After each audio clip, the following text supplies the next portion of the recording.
கோவில், கோயில் இதில் எது சரியான பயன்பாடு? இரண்டுமே சரியான பயன்பாடு தான்.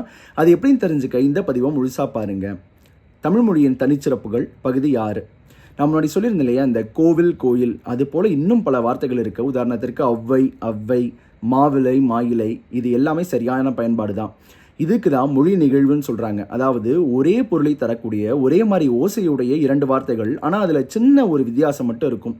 அப்படி இருந்தாலும் அதை இரண்டுமே சரியான பயன்பாடு தான் சொல்கிறாங்க. உதாரணத்திற்கு நம்ம அந்த அவ்வைன்னு சொன்னோம்ல, அதை எப்படி சரிப்படுத்துகிறாங்கன்னா, அகரத்து இம்பர் யகர புள்ளியும் ஐயென நெடுஞ்சினை மெய்பெற தோன்றும் அப்படின்னு சொல்கிறாங்க. அது எப்படின்னா, ஆங்கிற அகரமும் யாங்கிற யகரமும் இதனோட புள்ளி சேரும் பொழுது ஐ அப்படின்னு வருது இல்லையா, அதை ஐன்னு நம்ம கணக்கில் எடுத்துக்கலான்னு சொல்கிறாங்க.